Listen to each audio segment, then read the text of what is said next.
The Tennessee Volunteers are favored by 14 points. But with rivals Florida and number one Alabama coming up on the horizon, this road game at night in Fayetteville has trap game written all over it.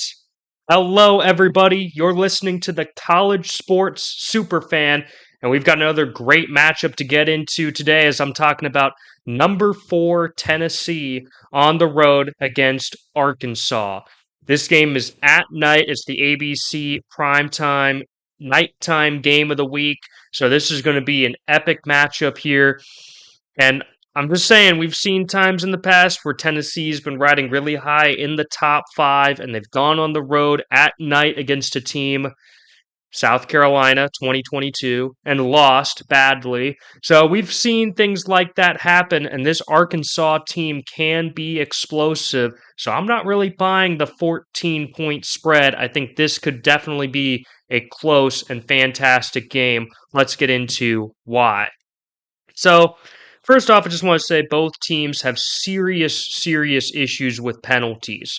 Let's listen to this right here. Tennessee had 10 penalties against Oklahoma, and Arkansas had 10 penalties against Texas A&M. And for the Razorbacks, in their case, those penalties turned out to be costly.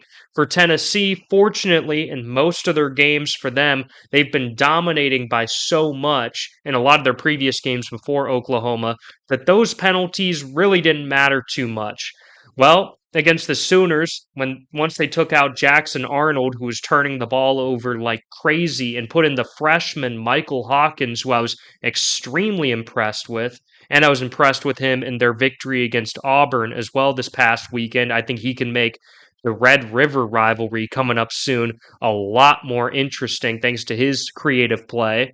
We'll get into that later in the season. But, fortunately for Tennessee, Jackson Arnold was a turnover machine, and Tennessee was able to win the turnover battle against the Sooners, and that's how they were still able to win by 10 points on the road at night.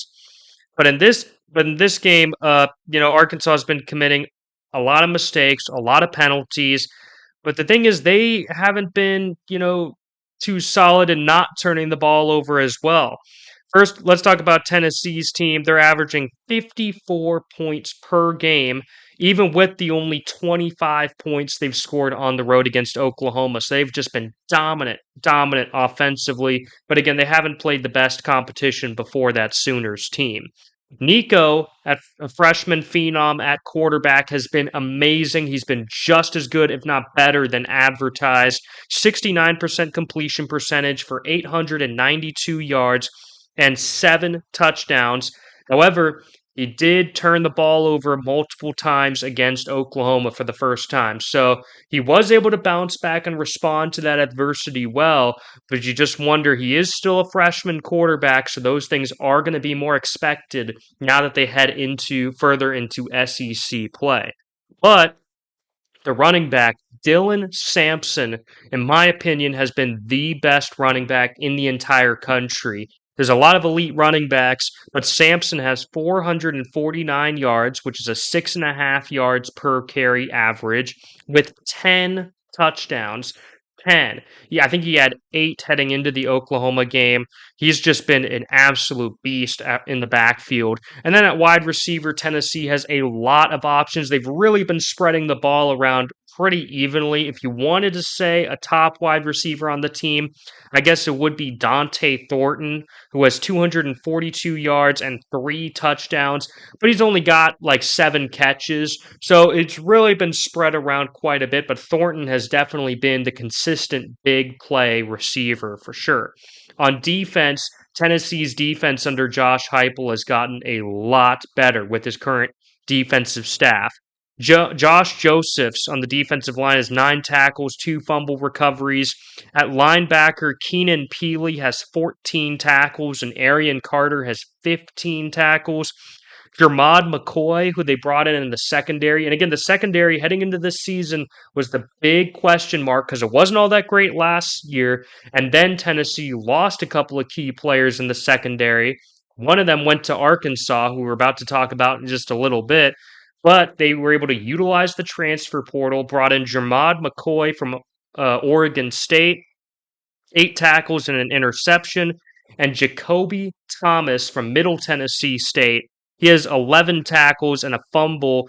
And then this guy, Will Brooks, has really come out of nowhere in the secondary. He has 13 tackles and a pick six in the secondary for Tennessee.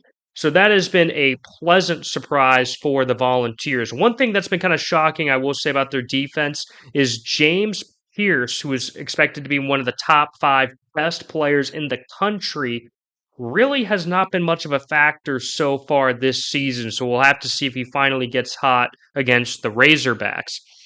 As for Arkansas, their quarterback, Talon Green, he was fantastic at Boise State, and that was a huge get when the Razorbacks got him after KJ Jefferson, their longtime veteran, left and went to University of Central Florida. But Talon Green has been really erratic, just all over the place. He's got a big arm. He's slinging it like crazy. He's got 1,236 passing yards, but he has only a 54% completion percentage, 5 touchdowns, and 5 interceptions.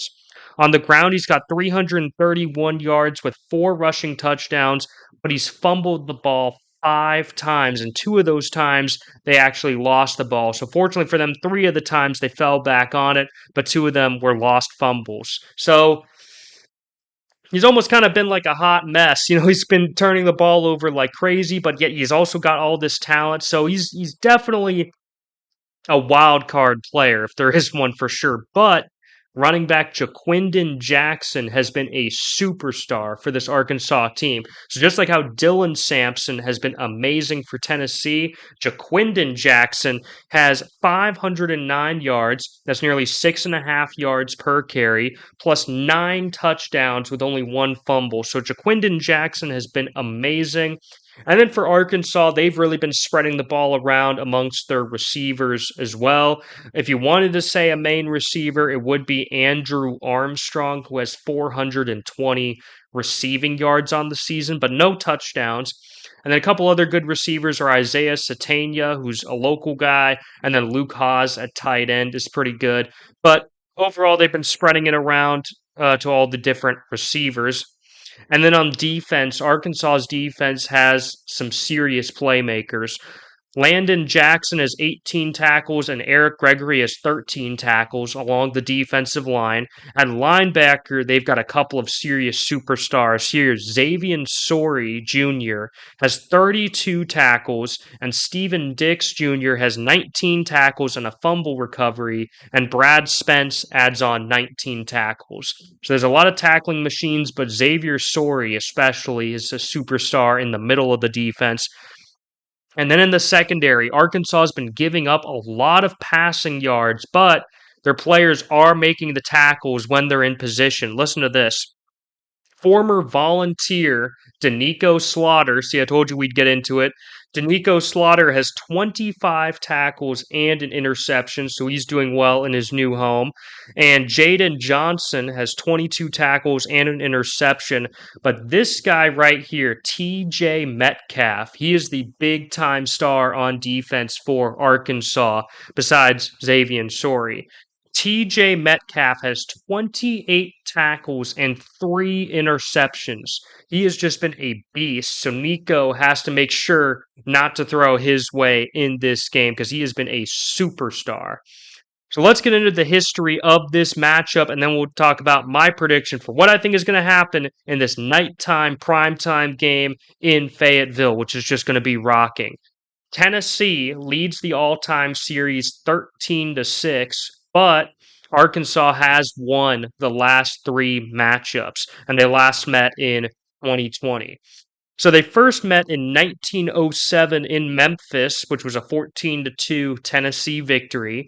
They then played in the 1971 Liberty Bowl, again in Memphis, and Tennessee won 14-13.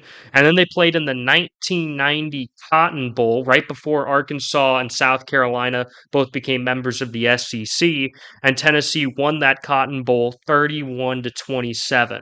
And they've had some other epic battles too. 1998, Tennessee won that matchup. I actually have it right here on the poster. They won that matchup 28-24 in the year that Tennessee went and won the national championship. The following year, 1999, though, Arkansas got revenge and won a close one there. And then 2015, Arkansas won a thrilling game, I believe 20-24, as well as that was a great matchup between the two. So there have been a lot of great matchups. Both teams have won some great matchups against each other. But what do I think is going to happen in this year's edition? Well, I think Tennessee is going to try to go more run heavy, going to try to be more well balanced. I said some of the star players in the secondary, like TJ Metcalf. I think after the way Nico's turned the ball over a couple times against Oklahoma, they're still going to trust the freshman, but not rely on him too much, as we've seen so far in this season. I think Sampson's running is going to be the key in this one. The Tennessee offensive line is very good. It's going to open up holes for him. I think Tennessee controls the clock, controls the line of scrimmage, and ends up riding Sampson to victory, winning this game by 7 and avoiding the shocking upset. All right, thank you guys so much for listening to the College Sports Superfan. I've got a couple more games coming out for later this week, and make sure you vote in the Fan Game of the Week, and stay tuned as well for the Bunley Game of the Week, which will be the ranked matchup between rivals Missouri and Texas A&M coming up. So you're not going to want to miss that one. And thank you so much for continuing to listen to and support the College Sports Superfan. Let's go!